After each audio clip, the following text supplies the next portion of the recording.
होइन एयरपोर्ट हामी सबै एयरपोर्ट लान्छौँ उसको अन्तर्राष्ट्रिय विमानस्थलमा होइन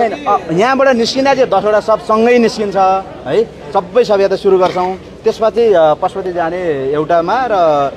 बाहिर जाने एउटामा राखेर त्यसपछि छुटाएर लान्छौँ हजुरहरूलाई राहत स्वरूप 10 लाख प्लस मात्रा गरेर 15 लाख दिन्छु भनेको छ त्यसमा चाहिँ तपाईहरु के सन्तुष्टि छ या केही छ भन्नु हामी त्यति मात्र सन्तुष्टि छैन किनभने हाम्रो भाइहरूले चाहिँ देशको लागि केही बलिदान दिनुपर्छ भनेर चाहिँ हिरेको हाम्रो भाइहरू हो त्यतिकैमा चाहिँ हामी सन्तुष्ट छैन हाम्रो माग चाहिँ जसरी भए पनि लिखितमा छ त्यसमा चाहिँ पुरा हुनै पर्छ जुन गोली लाग्ने बित्तिकै उहाँको डेथ भयो भनेर हजुरहरूले कति बेला थाहा पाउनु भयो अब त्यही 1 बजेतिर थाहा पायो होला फेस लाइभमा पनि हामी हेरिरहेको थियो तर भाइलाई चाहिँ त्यस्तो अवस्थामा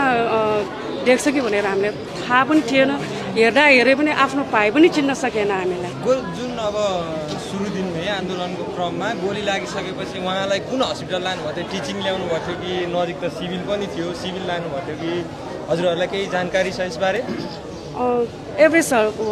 एभरेस्ट हस्पिटलमा राखेको रहेछ सुरुमा हामी हेर्न जाँदाखेरि तर चिन्न त सकेन त्यतिखेर पनि अनि पछि यसो बुझेर हेर्दाखेरि चाहिँ आफ्नो भाइको ड्रेसअपहरू त्यो हेर्दाखेरि चाहिँ बल्ल थाहा पाएँ अनि त्यहाँदेखि त्यहाँ 1 रात राख्यो अनि पछि भोलिपल्ट चाहिँ यहाँ टिचिङमा ल्याएको आइसमा राख्नलाई हजुरहरूलाई यहाँ सान्त्वना दिन भेट्नको लागि राजनीतिक पात्रहरू प्रधानमन्त्री पनि टिचिङ हस्पिटल आउनुभएको थियो भनेर न्युजहरू आएको थियो आउनुभएको थियो भनेर मन्त्रीहरू पनि आउनुभएको छ भनेर न्युजहरू आइरहेको छ हजुरहरूलाई भेट्न चाहिँ को आउनुभएको छ अहिलेसम्म त्यतिखेर त कोही पनि आएको छैन चिनेको पनि छैन हामीलाई चाहिँ कोही पनि भेट्न आएको छैन हामी त अल्पत्रै छ कसलाई के भन्ने कसलाई कोसँग के कुरा गर्ने भनेर पनि हाम्रो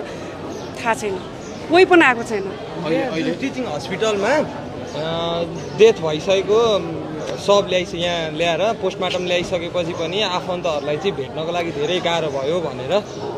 सुन्नमा आएको छ क्या हामीले सुनेको छौँ यसमा चाहिँ हजुरहरूलाई कस्तो सहज कस्तो भयो के भयो त्यसबारे थोरै बताइदिनु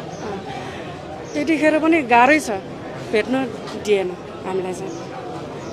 पोस्टमार्टमको रिपोर्ट आयो भनेर हजुरहरूलाई कहिले थाहा भयो अब पोस्टमार्टम चाहिँ बल्ल हिजो 9 दिन भयो 9 दिनमा मात्र हाम्रो माग पुरा गर्ने भन्दा हामी यता र उता बिहान